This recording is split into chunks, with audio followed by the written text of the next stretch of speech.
Il n'y a pas de sujet plus difficile que la Shoah. Il y a deux réponses qui sont fausses. Dieu se cache, oui, mais il n'est pas absent. Il voit tout, et gère tout, et veut tout, et décide de tout. L'histoire de une personne dans la Shoah, c'est déjà insoutenable. Une personne.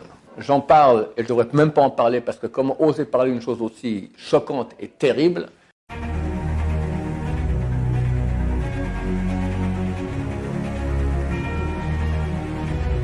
Ce shiur dédié pour l'élévation de l'âme de Mathilde Batbouen de mémoire bénie, la question de Samuel.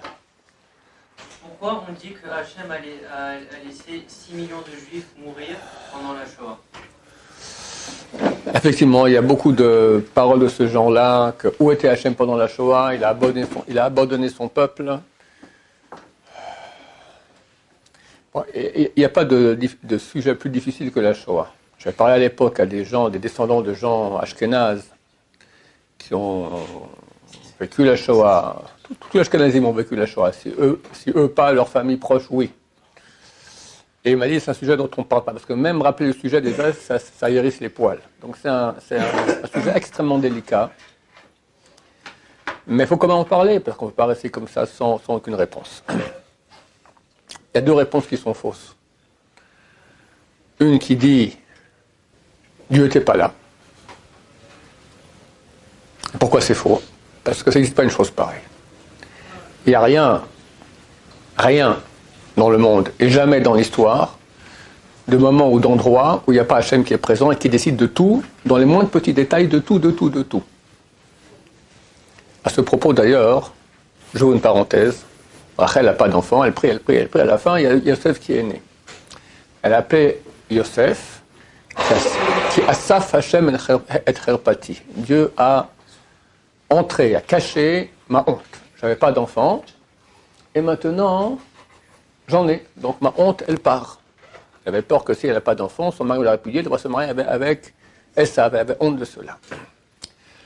Deuxième explication que donne Rashi, et ça c'est renversant, et incompréhensible.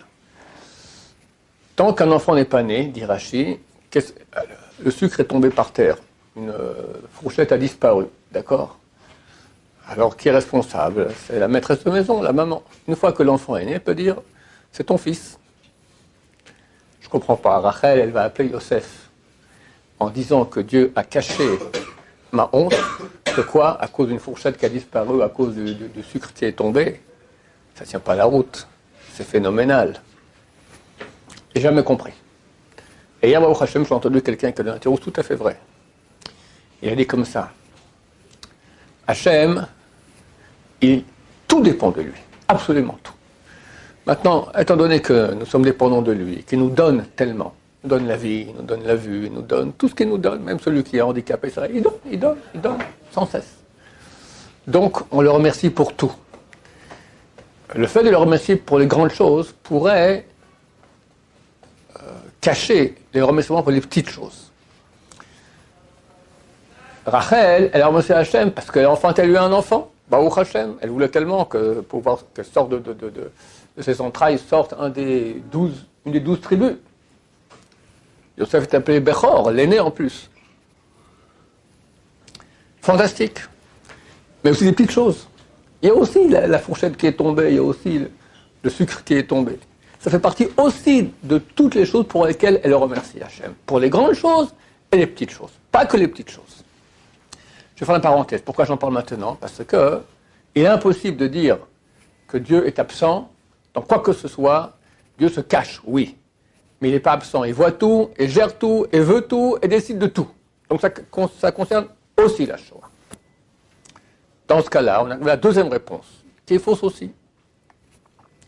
Que hélas, des gens ont dit, mais qui ne peut pas être vrai. Effectivement, avant la Shoah, il y a eu un mouvement qu'on appelait le mouvement de l'émancipation, où des millions, on peut dire presque tout le peuple juif, on peut dire 10 millions de juifs, 15 millions de juifs qui pratiquaient la Torah de façon assidue, orthodoxe, religieuse, en quelques dizaines d'années, presque tous ont quitté la Torah. Il n'y a jamais eu une démission pareille, aussi grande, du peuple juif, du moins depuis qu'on est en exil, de la Torah. Les grands rabbins de l'époque, le grand élève de Chafetz Chaim. Chafetz Chaim, c'était le grand dirigeant du peuple d'Israël, il s'appelait Rav Israël Meir à Cohen. Il est décédé en 1933. Son élève s'appelait Rav Echad Wasserman. On voyait le nazisme en train de monter. Dans les années 36, 37, 38, Rav Echad Wasserman a écrit quelques petits livres. Il a écrit un livre qui s'appelait, si je me souviens bien, ça s'appelait Divrei Chachamim Benachat Nishmaim. Les paroles des sages se disent avec calme. Il dit, quand je vois ce que je vois, que le peuple d'Israël quitte la Torah en masse, il y a quoi hurler, se déchirer les habits, s'arracher les cheveux. Mais les sages d'Israël ont dit que les paroles des sages se disent avec calme. Donc je dis avec calme, attention, on va droit à la catastrophe. Il est écrit, il cite le prophète Yecheskel chapitre 20, qui dit, lorsque vous dites, soyons comme les goïms, soyons comme les autres peuples, on veut ressembler aux autres peuples, fini, pas de Torah, plus rien. Je jure, Dieu jure, que d'une main puissante, d'un bras étendu et d'une colère débordante, je vous montrerai que c'est moi le roi. Le Rav avertit quelques années avant la Shoah. Ça commencera par une main puissante, une nuit de cristal, déjà les premières incarcérations, etc. Après, plus que la main, le bras puissant, il y aura déjà la guerre, il y aura déjà des exécutions, etc. Puis après, colère débordante, ça déborde. Quelqu'un qui se met en colère débordante, il n'y a plus aucune limite. Terrible. Et d'ailleurs, il dit une chose intéressante. Il dit que le peuple juif a quitté la Torah pour deux mouvements principaux. Un, c'était le socialisme. On peut dire que la majorité des dirigeants de la révolution russe de 1917, c'était des juifs. Ils sont très idéaux, les juifs, toujours. Mais ils voulaient un idéal autre, d'accord? Pas thoraïque, socialiste.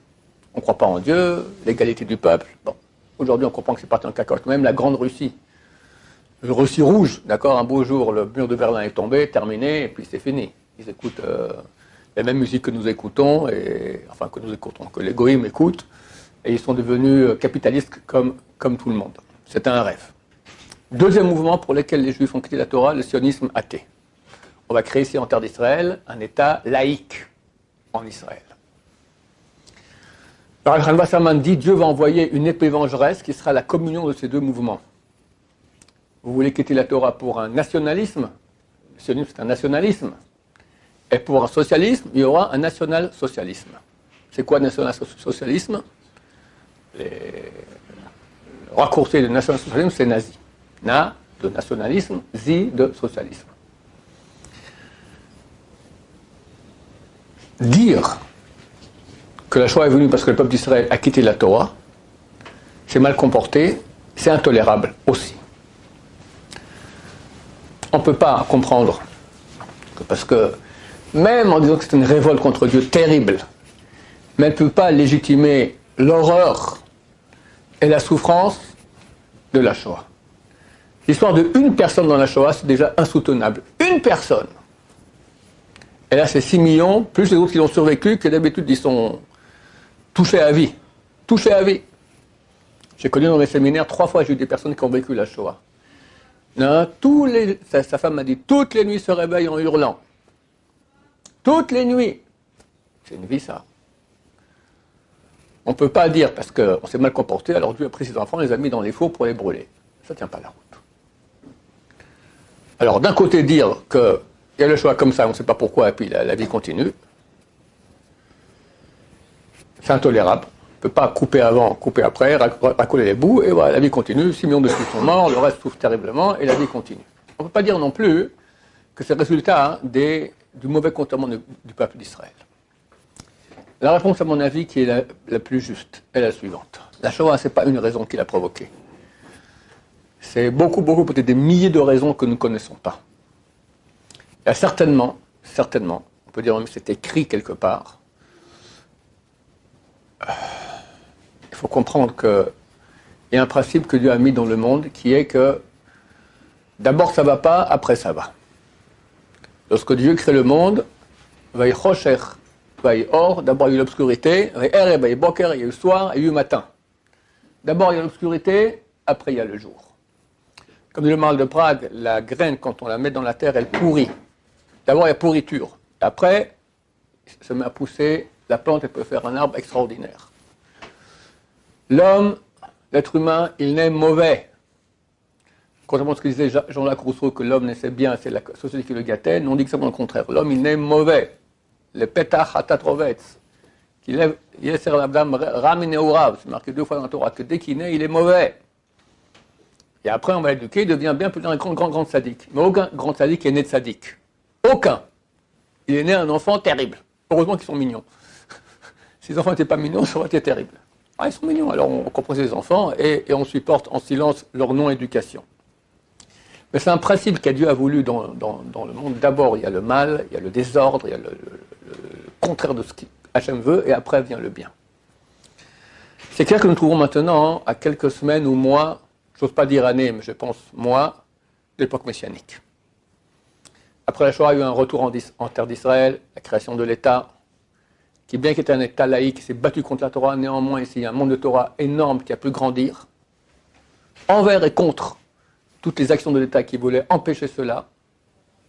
Aujourd'hui, après les dernières élections, on peut dire que la majorité des coalitions sont des gens qui sont pratiquants, qui portent la kippa. Ce qui est extraordinaire, c'était Ben Gurion se serait suicidé en voyant une chose pareille. Il avait dit dans 20 ans, il n'y aura plus aucun religieux en terre d'Israël. Le monde de la Torah qui va et qui se multiplie, Baruch Hashem, la moyenne de natalité en Israël des orthodoxes, c'est au moins 7 enfants, la moyenne. Donc chaque 20 ans, tu as 7 fois plus d'orthodoxes.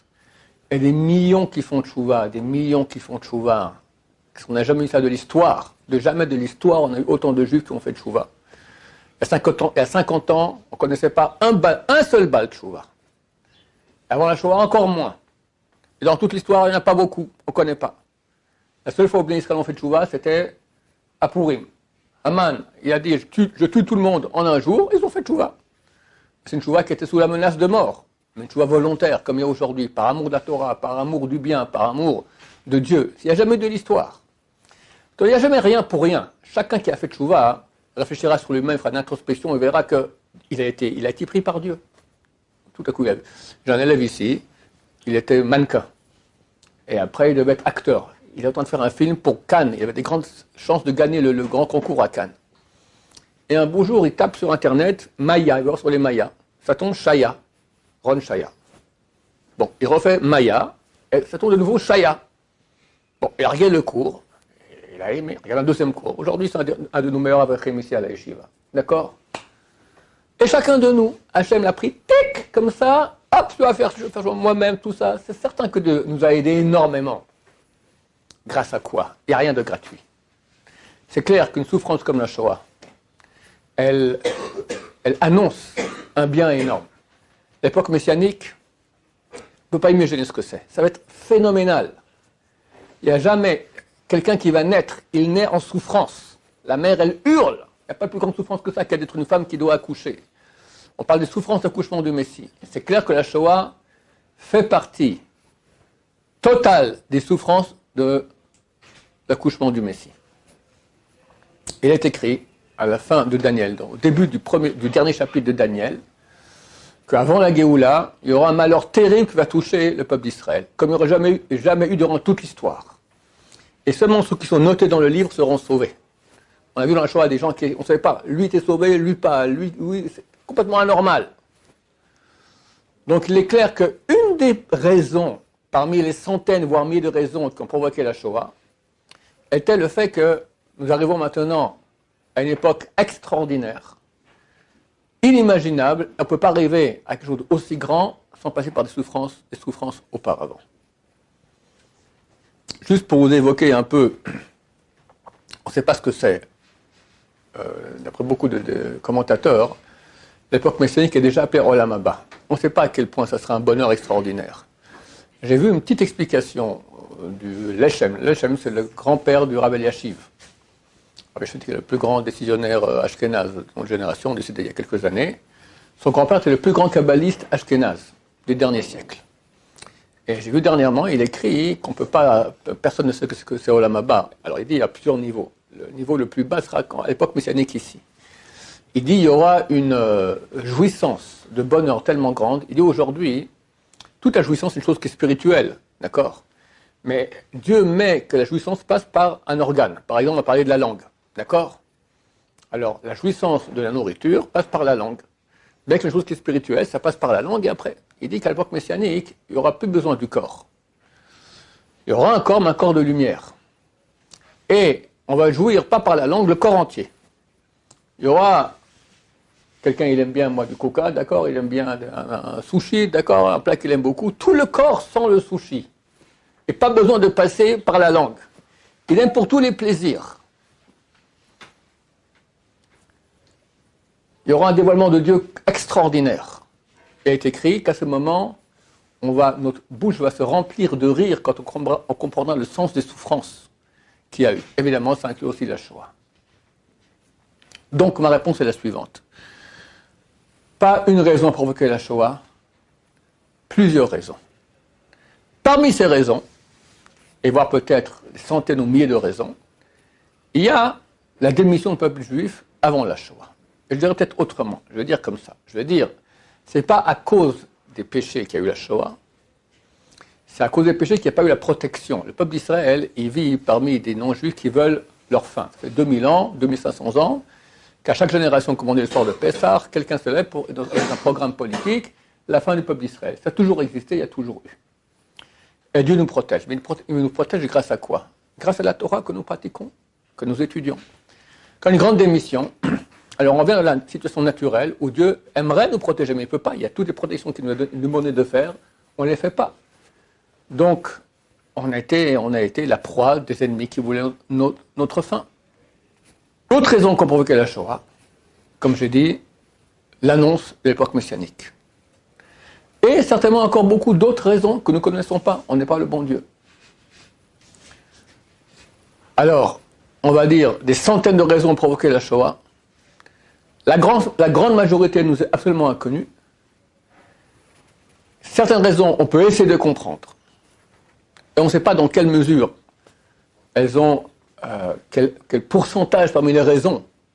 Si quelqu'un dira on s'est mal comporté, alors oui, c'est vrai qu'on s'est mal comporté, mais quel pourcentage ça a par rapport à la Shoah? Alors on va dire peut-être 1/1000, 1/10 000, j'ignore, personne ne sait. Mais certainement Dieu est juste, et non seulement juste, mais il est bon. Et si Dieu décide qu'il va y avoir une Shoah, il y a des raisons que nous on ne peut pas comprendre et qu'on ne peut même pas accepter qu'il y a des raisons. Mais il faut comprendre qu'on a un esprit petit, humain, fini, et qu'on parle de l'infini. Et quand Hachem il a des raisons qui sont infinies, ça agit de façon incompréhensible pour nous dans le monde. Très bientôt, nous sommes convaincus que ma chère vient. Alors je compte faire un cours là-dessus, très bientôt. Et là, on comprendra le sens des choses et notre bouche se remplira de rire. Mais actuellement, effectivement, la réponse à donner est qu'il y a plusieurs raisons qui ont fait la Shoah, voire des centaines ou milliers de raisons. On comprend une ou deux et pas plus. Et elles ont un pourcentage petit parmi celles que nous ne comprenons pas. Des questions là-dessus? Que sont devenues les âmes qui ont été incinérées? Alors, quand un corps est brûlé, incinéré, d'accord, il ne faut pas croire que l'âme disparaît à cause de cela. Quand le corps, on le met dans la terre, et il pourrit complètement. Alors c'est vrai qu'il reste quelque chose sur les os. Mais on dit qu'il y a une partie d'os qui se trouve ici, dans la nuque, qui a 3 noms. Ou Niskoï, ou Bethuel, ou Luz, merci, qui ne peut pas être détruite. Alors c'est un petit nonos, ça peut faire un dixième de millimètre carré, d'accord, qui n'est nourri que par Souda Réveillite, et c'est de ce petit nonos qu'on se réveille à Triatameti. Donc on n'a aucun doute que tous les morts Kedoshim, saints, qui sont morts dans la Shoah, le Chazonish, qui était peut-être le plus grand rabbin de l'époque, est venu quelques années avant la Shoah, il est venu ici en Israël, il a créé le monde religieux en Israël. Il a dit, quelqu'un veut une bracha qu'il a, après la Shoah, il y a des gens qui sont arrivés ici, des gens qui ont vécu la Shoah. Il dit, tu ne peux pas prendre une bracha de quelqu'un plus haute que quelqu'un qui a vécu la Shoah. Ce qu'ils ont vécu, c'est tellement terrible, ils sont tellement à un niveau haut, c'est que la souffrance, c'est un grand, grand cadeau d'Hachem. C'est quelque chose qui permet à la personne d'être extrêmement haute, extrêmement sainte. Alors la Gemara dit, on veut ni les souffrances, ni leur mérite. Mais si quelqu'un déjà a reçu, alors Hazonish disait, on peut prendre des brachot chez eux, les plus grandes qu'il puisse y avoir. Donc, tous ces gens-là sont des Kedoshim, des gens saints, qui sont au niveau le plus haut, comme ça écrit le Rambam, quelqu'un qui est mort parce qu'il est juif, il a été tué parce qu'il est juif, et au niveau le plus haut qu'il puisse y avoir dans l'Olam Haba. Et Bezrat Hashem, très bientôt, nous le reverrons dans le cas de la résurrection des morts avec nous, et on comprendra à quel point ils sont hauts et brillants, on ne pourra même pas les regarder. Ce que j'ai dit maintenant, donc ces 2 points, qui sont les certaines raisons, parmi des centaines de raisons peut-être, qui ont fait la Shoah. 1, qu'il n'y avait pas assez de mérite dans le peuple d'Israël pour éviter cette action terrible de nos ennemis. 2, que c'est partie des raisons même du monde que le mal vient avant le bien. J'aimerais rajouter une chose super importante dont je parle de le cours Ger Mamia, et aussi l'année passée je refais un nouveau cours sur Ger Mamia plus actuel, avec beaucoup de nouveautés. Et on voit en fait que la Shoah était prévue déjà dans la Torah. Parashat Vaishlach, très clairement là-bas, nous voyons, on peut voir la Shoah, le nombre de morts de la Shoah, on voit Adolf Hitler, que Dieu efface son nom, on voit le nombre de personnes qui vont mourir dans la Shoah et on comprend un pourquoi très profond. Je veux dire en 2 mots. Encore une fois, je répète, on ne peut pas expliquer la Shoah, on peut expliquer quelques petites raisons, ça fait partie des centaines de raisons qui ont fait la Shoah. Le nombre de morts de la Shoah correspond au bouc émissaire, c'est la même valeur numérique, le Saïr, 580.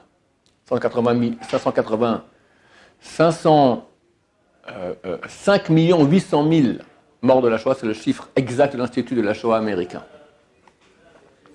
Correspond au nombre de bêtes que Jacob envoyait à Esav. C'était comme le bouc émissaire. Dieu a créé un mal qui est très puissant, il ne veut pas laisser passer. Alors on lui donne, hélas, une partie de nous. Et ainsi il se tait, il laisse passer, et on peut arriver à Mashiach, on peut arriver au bonheur infini avec l'aide de Dieu. Ce sont des choses très profondes, dont on voit que c'est des bases de la Torah. On parle maintenant du service de Yom Kippour. D'accord ? À Yom Kippour, on envoyait un bouc émissaire pour que Dieu pardonne son peuple, pour que le peuple d'Israël puisse continuer à survivre. C'est certain qu'il y a un sens pareil aussi à la Shoah. Ce sont des choses qui nous dépassent. J'en parle, et je ne devrais même pas en parler, parce que comment oser parler d'une chose aussi choquante et terrible ? Mais on m'a posé la question, donc je parle en disant que c'est vraiment une petite partie de choses qu'on ne comprend pas, et qu'on espère que très bientôt, quand Mashiach reviendra, on est écrit que notre bouche se remplira de rire et on comprendra ces événements terribles qu'on a vécus il y a une génération et demie. Baruch Adonai, l'olam, amen va amen.